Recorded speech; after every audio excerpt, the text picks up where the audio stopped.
One of the reasons you're on this trip, as I understand, is to get people to sign the pledge, to sign on to your platform.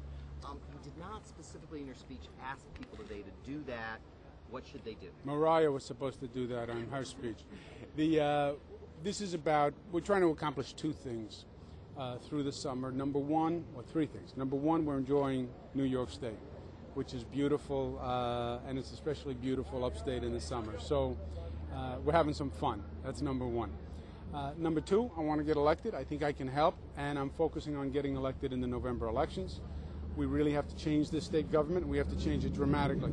And number three, I want to use the opportunity to explain to the people of the state of New York exactly what I think needs to be done for the state, with a very specific agenda, a very specific plan, to build popular support for that plan, so in January we can say to the legislature, here's what we want done. This is the plan. These are the specific initiatives that the people of the state of New York want passed. They have spoken, and that's why the heart of my campaign is laying out very specifically a new plan for new New York. And I want people to sign on to that plan. How many fewer than the 10,000 agencies does the state need, and how do you get that reduction? Some of them are authorities, correct? Yeah, the state, the 10,000 was local governments, right? And authorities, like no, apples and oranges. District, water district, light districts, fire districts? Yeah, the 1,000, which is the number you used, that's state agencies and authorities. Okay. My proposal, and I go all through this in tedious and annoying detail in my plan, but I want to give the governor the authority to actually reorganize the agencies and the authorities. And I want to get a bill passed. Many other governors have this power in the state, where the governor has the authority to reorganize the executive and consolidate those agencies, reducing the cost, but also making it more efficient. You don't have to have so many economic development agencies and housing agencies and finance agencies. And the governor now currently doesn't have that authority. So I would take the responsibility upon myself as governor to reorganize the 1,000.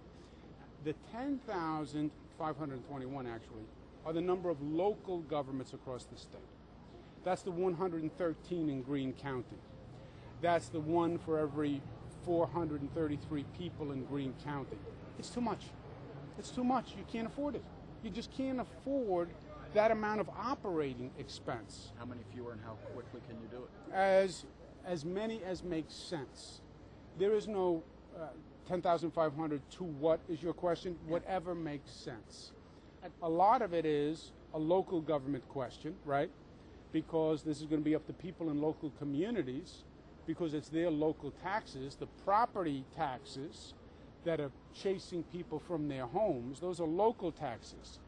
But what I want to say to the people across the state is, we have to consolidate and reduce state government. We also have to consolidate and reduce local governments and governments in your own backyard.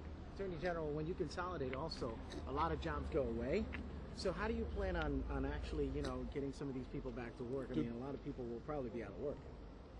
I don't know that that's right. It depends on how you do it. But I do know this. If we don't get taxes under control in this state, you're going to see more and more businesses leave. And the future for this state is private sector job development. Good, high-paying private sector jobs. What made New York, New York? This was the Empire State because of businesses.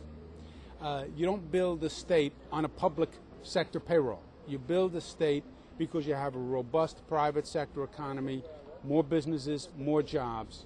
And to get the businesses growing and staying, you're going to have to make this government work, and you're going to have to get costs down. Can you comment and we're going to have to get another tie for you, otherwise they're going to... In terms of convincing the legislature to accept your plan, how many signatures do you need from New Yorkers between now and when you get elected? What's going to tell Sheldon Silver and John Sampson, stand up, listen to what Andrew Cuomo is saying, because the people of the state of New York have signed these cards? Yeah, James, I don't think it is. I hear your point. I don't think it's a number of signatures on a petition. I think it's that the legislators get that the people want this done. How does that happen? It happens if I am successful in truly communicating the agenda to the people. The politicians will hear about it in their local districts. They'll hear about it in the grocery store. They'll hear about it in church. They'll hear about it at the temple. But people will let them know, I heard Cuomo has this plan. Why aren't you reducing the property taxes? Why aren't you in favor of new ethics laws for the legislature? If you communicate to the people, ultimately democracy works, and the people will let their politicians know.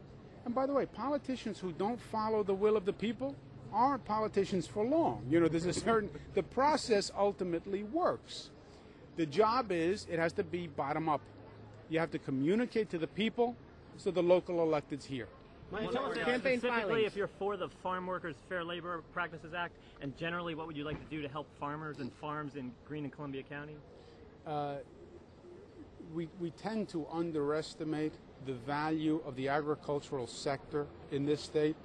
Not only is it beautiful and is it good for the environment, etc., but it's also a tremendous job generator for this state. It's one of the top economies in the state of New York is the agricultural.